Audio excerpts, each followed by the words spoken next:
নমস্কাৰ welcome to বৰ্ণালীজ kitchen. আজি মই বনাবলৈ লৈছোঁ পনীৰৰ এটা সিম্পল ৰেচিপি। ৰেচিপিটো হ'ল পনীৰ হোৱাইট গ্ৰেভি। চাওঁচোন আহক ইয়াৰ বাবে আমাক কি কি লাগিব।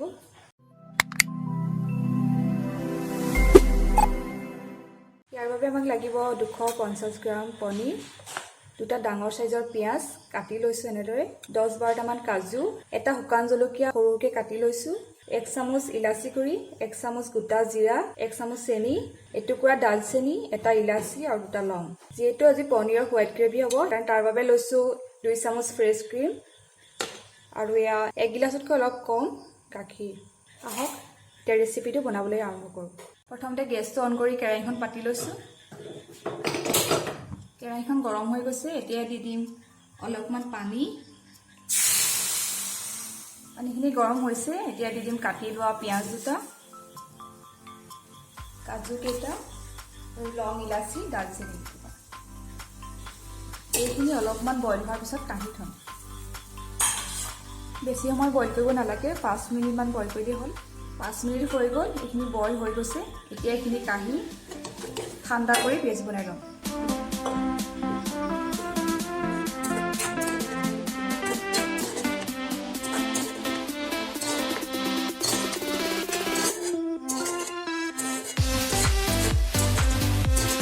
যে পানীখিনি পেলাই নিদিব, ইয়াৰ লগতে দি দিব।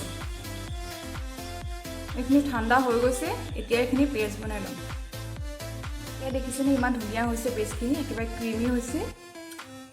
এতিয়া আকৌ কেৰাহীখন গৰম হ'বৰ বাবে গেছত পাতি দিছোঁ। কেৰাহীখন গৰম হৈ গৈছে, এতিয়া দি দিম 1 চামুচ গৰু ঘিউ। গৰু ঘিউ হ'লে আপোনালোকে বাটাৰো দিব পাৰে।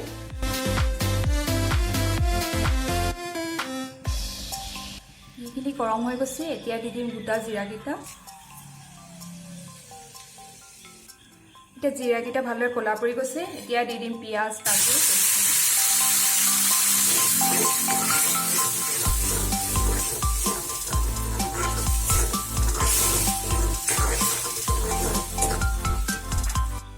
এতিয়া এইখিনি 5 মিনিট এনেকৈ লৰাই থাকিব।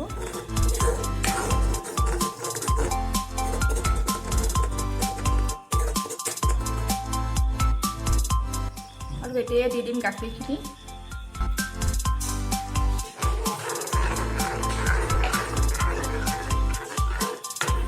গাখীৰখিনি দিয়াৰ পাছতে অলপমান উতল অহাৰ নিচিনা হ'লে দি দিব 1 চামুচ চেনি। চেনিখিনি দিয়াৰ পাছত এতিয়া উতল আহিছে, এতিয়া দি দিম ইয়াত 2 চামুচ ফ্ৰেছ ক্ৰীম।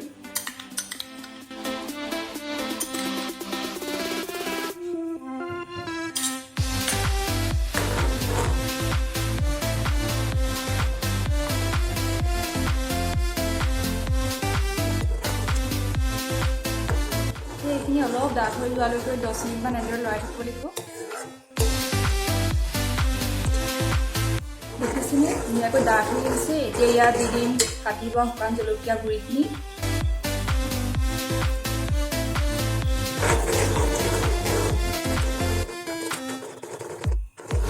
এনেদৰে অকণমান লৰাই ইয়াত দি দিম পনীৰখিনি।